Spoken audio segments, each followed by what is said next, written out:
All right, what we're doing, we're jumping off the batteries to get some power to the batteries. But before we do anything, we're gonna put our gloves on.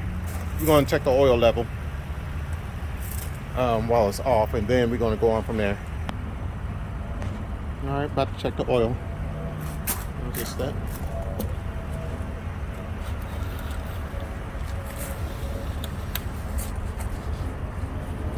Yeah, of course it's black, filthy as hell.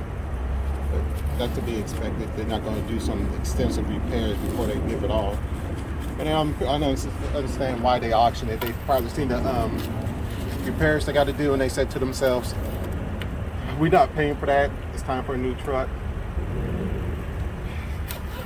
So you know the old saying, somebody's junk is somebody else's treasure. Oil looks in spot, but we have a little oil leak down there. It might be ours. I'm pretty sure it's ours, but we just don't know how bad it is. So check it one more time. One more time.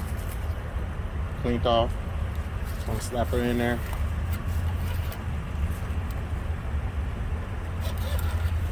Pull her out. All right, oil's good. All right. Okay, while it's down here. Okay, if you guys don't know, if you're new to this whole semi-truck thing, semi-trucks are now being built with disc brakes. And how can you tell besides going behind the wheel and taking a look at it? Well, you look at this this drum here, you'll notice how it's going with the length of the truck. That's how you could tell if it's drum brakes, okay? If it was going sideways, I'm sorry, this is how you could tell if it's disc brakes. It's going front to back. It was drum brakes, it'd be going side to side. Let's look at the back. The back will tell you the exact same thing. So on the back, you see how it's going from front to back? That means they are disc brakes, okay?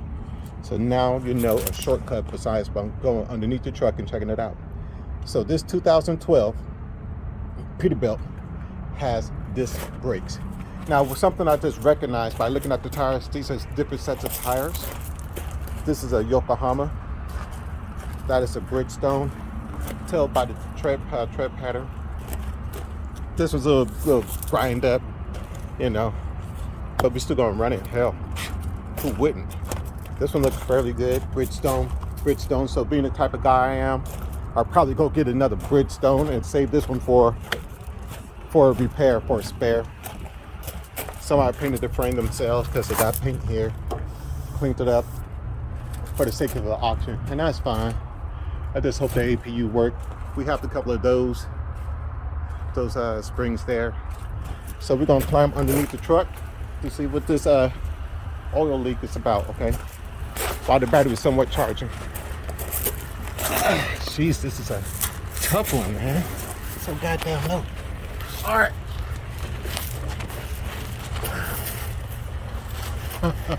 Jesus Christ. Something we don't want to see. Looks like it's the oil pan. This is the transmission. All right. It's an automatic. Yeah. But it's deleted. All right. So we don't have to worry about the emissions. It looks like it might just be coming from there, the oil pan itself. If it's coming from the oil pan itself, that is good.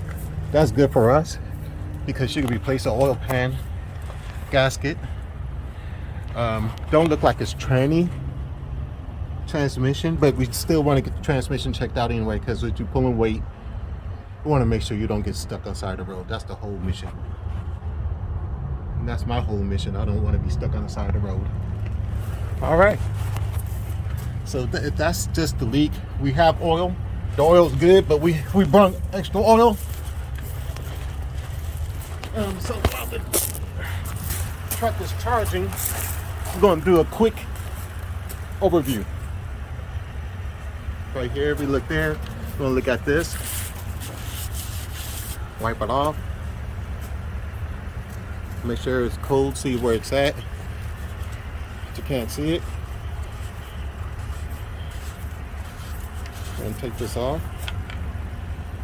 And look inside. All right. You somewhat see the line right there. It says full. It is on a slant, so that's gonna be fine. Being the type of guy I am, I like to clean things up, so we clean it up later. All right, windshield wiper washer. We run some extra of that.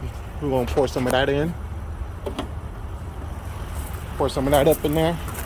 We're gonna come around to the side. Come on over here so you can learn this too. This is a quick pre-check. It goes much more extensive than this, but this is a quick one. You got your coolant here. We want to make sure it's at the minimum line.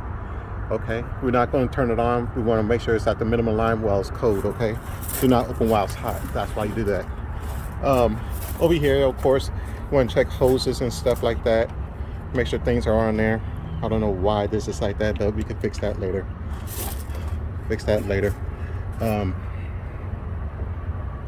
Look around. Let's look at the belts. Serpentine belt. It's on there. Doesn't move more than 1/4 of an inch.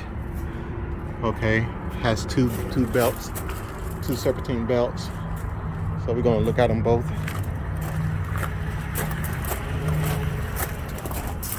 This belt here don't move, so it's nice and snug. Wiring.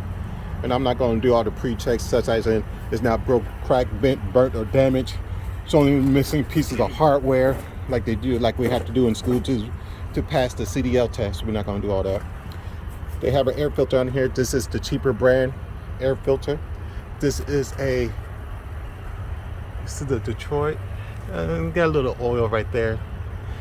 I think this is a Packard. This is a Packard engine. They do not have a great reputation. I guess back in the day they were pretty bad, but if you're running it on a highway, fine. If you're in the mountain areas, they say maybe it's not so good.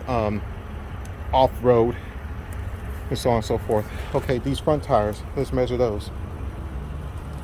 Those of you that's watching the channel, if you could guess within 5 minutes of this or 10 minutes of this video. Oh, my phone is at 15%, so I need to hurry up. If you could guess what the minimum depth of your front tire is supposed to be, I send you a prize. Can't tell you what the prize is, but I send you a prize. All right, we're gonna measure the front. We're gonna push this here. Push this all the way down. We're gonna go to here. And we're gonna get the reading. Says around 12, 13. All right. So okay, that's all we're gonna do for right now. This depth cap. Again, we don't have emissions on here, so we're not gonna worry about that. So let's try to start truck.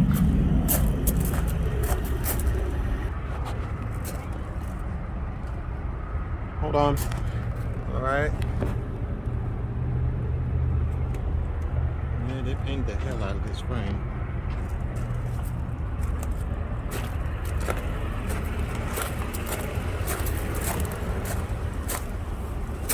All right, go ahead, start it. Start it.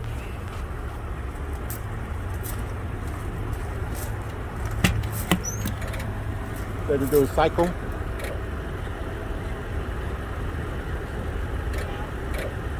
Cycling, hold on. When you start hearing all that clicking, finish, go.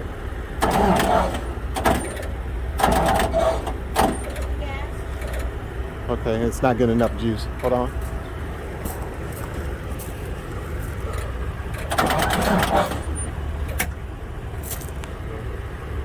Give it a minute. Let me rev the truck engine. Give it about 2 minutes. Hold on. All right. Worst case scenario, we probably called a mechanic over here. He charges $130 an hour. $130 an hour, and I'm pretty sure they have a bigger box to jump this truck off, other than my single battery on this Tundra, trying to jump out 3 batteries to get it going, you know what I mean? So we're gonna see what we could do here. The auction closes at 4. Right now this clock says it's almost 2 o'clock, However, we're Central Time, so it's going on 1 o'clock, okay? This is Eastern Time.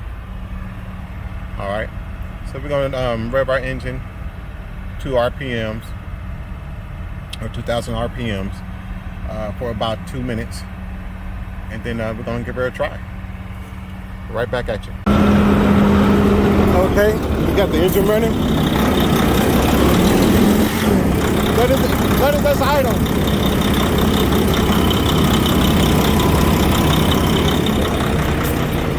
Let it idle. Look at the fuel. How much fuel does this in there? What did I say? It says check engine. It's not good. Can't drive it though. Okay, we got the engine running. Let it that's idle.